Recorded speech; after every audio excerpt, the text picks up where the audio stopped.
ಶ್ರೀ ಗುರುಭ್ಯೋ ನಮಃ. ವೀಕ್ಷಕರೇ ನಮಸ್ಕಾರ. ಗ್ರಾಚಾರ ಪರಿಹಾರ ಚಾನೆಲ್ನ ವಾರ ಭವಿಷ್ಯ ಕಾರ್ಯಕ್ರಮಕ್ಕೆ ಸ್ವಾಗತ. ಈಗ ಕಟಕ ರಾಶಿಯ ವಾರ ಭವಿಷ್ಯ ಹೇಗಿದೆ ಅಂತ ಸಂಕ್ಷಿಪ್ತವಾಗಿ ನೋಡ್ಕೊಂಬರೋಣ.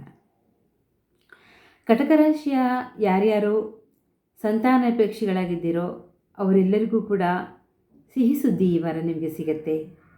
ಪುತ್ರೋತ್ಸವ ಇರ್ಬೋದು ಅಥವಾ ಮಗಳು ಹುಟ್ಟಿರೋ ಸುದ್ದಿ ಕೂಡ ನಿಮಗೆ ಬರ್ತಕ್ಕಂತಹ ಸಾಧ್ಯತೆ ಇದೆ. ಇನ್ನು ಉದ್ಯೋಗಿಗಳಿಗೆ ಕೂಡ ಸ್ಥಾನಮಾನ ಲಭ್ಯವಾಗ್ತಕ್ಕಂತಹ ಯೋಗ ಖಂಡಿತ ಇದೆ. ಇದು ಕೆಲವು ಅನಿಷ್ಟಗಳು ಕೆಲವರನ್ನು ಕಾಡುತ್ತೆ. ಅಂದರೆ ಮನೆಯಲ್ಲಿ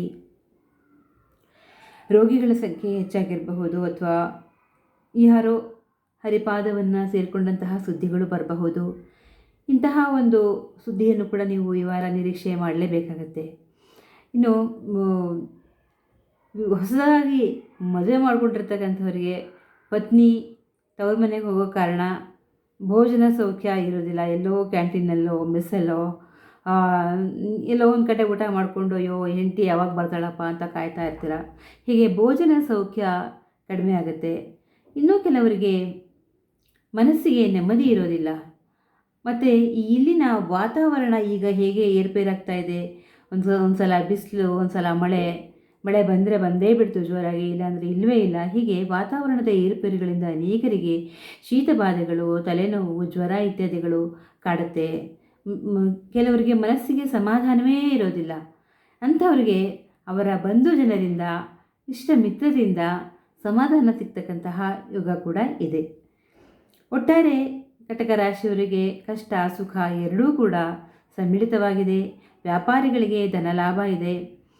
ಇನ್ನು ಧರ್ಮ ವಿಘ್ನ ಅಂದರೆ ಧರ್ಮಕ್ಕೆ ವಿಘ್ನ ಬರ್ತಕ್ಕಂತಹ, ಧರ್ಮಕ್ಕೆ ಚ್ಯುತಿ ಬರ್ತಕ್ಕಂತಹ ಕೆಲಸ ಕಾರ್ಯಗಳಲ್ಲಿ ತಾವು ದಯಮಾಡಿ ತೊಡಗಿಸ್ಕೊಳ್ಬೇಡಿ. ಇದರಿಂದ ನಿಮಗೆ ನಿಮ್ಮ ಕುಟುಂಬಕ್ಕೆ ತೊಂದರೆ ಆಗ್ತಕ್ಕಂತಹ ಸಾಧ್ಯತೆಗಳು ಇದೆ.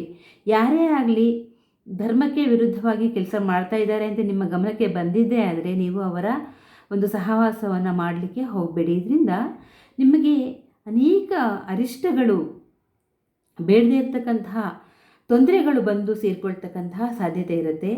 ಜಾಗರೂಕರಾಗಿರಿ. ಹಾಗೆಯೇ ಸಂಕಷ್ಟಗಳ ನಿವಾರಣೆಗಾಗಿ ತಾವು ಹನುಮಾನ್ ಚಾಲೀಸವನ್ನು ಹೇಳ್ಕೊಳ್ಳಿ. ಶುಭವಾಗಲಿ. ಲೋಕಾ ಸಮಸ್ತ ಸುಖಿನೋ ಭವಂತು. ಸರ್ವಂ ಸನ್ಮಂಗಲಾನಿ ಭವಂತು. ಶ್ರೀಕೃಷ್ಣಾರ್ಪಣಮಸ್ತು.